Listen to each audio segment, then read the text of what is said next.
جب بھی کوئی انسان سجدہ کرتا ہے، جبین نیاز جھکاتا ہے، بارگاہ رب العزت میں سر بسجود ہوتا ہے، تو اس سجدے کا لطف یہ ہے کہ یہ اپنی مرضی سے سجدے میں سر نہیں جھکاتا، بلکہ پروردگار عالم نے دعوت دی ہے تو یہ جبین نیاز جھکاتا ہے۔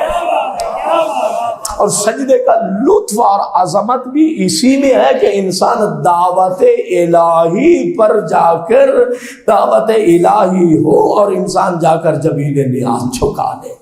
پھر دوسرا پیغام جو اس آیت سے لیا جا رہا ہے وہ یہ کہ جب اس آیت کے لفظوں میں غور کیا تو مالک کائنات نے ہمیں دعوت سجدہ کی دی ہے، پروردگار عالم نے دعوت عبادت کی دی ہے۔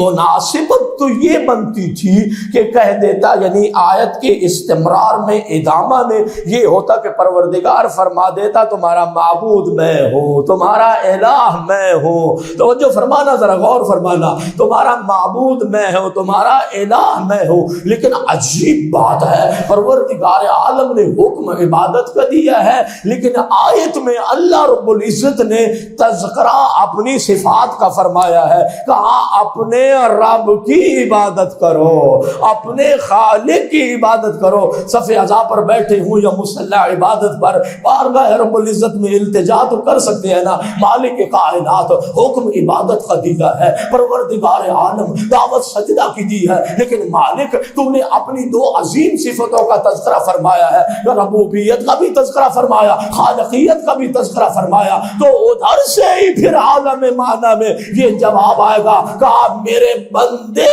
جب تک تمہیں میری ربوبیت اور میری خالقیت کی معرفت نہیں ہوگی، نہ تمہیں عبادت کی لذت محسوس ہوگی، نہ تمہیں سجدہ کی لذت محسوس ہوگی۔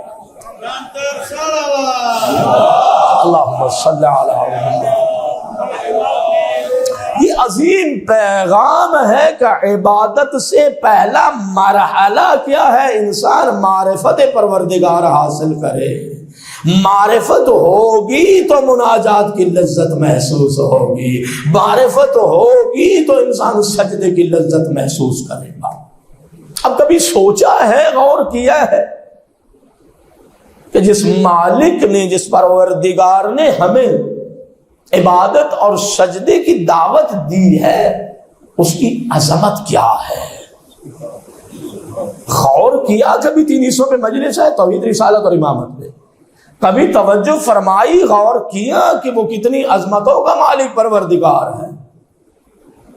ہماری سماعتوں سے اکثر یہ لفظ یا یہ جملہ سماعتوں تک پہنچتا رہتا ہے کہ ہمیں معرفت توحید کیسے ہو، ہم اس کی عظمت کو کیسے پہچانے۔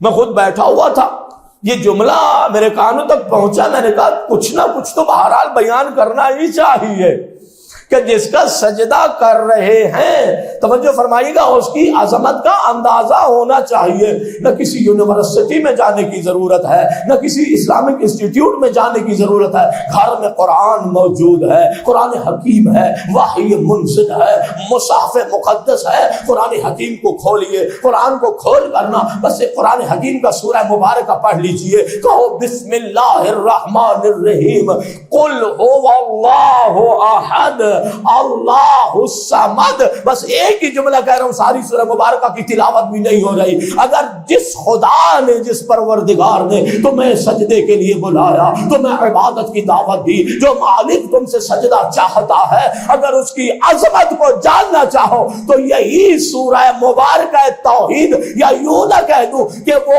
اتنا عظمتوں والا پروردگار ہے کہ سورہ مبارکہ توحید جس کی سمدیت کا ترانہ پڑتی ہوئی نظر آتی ہے۔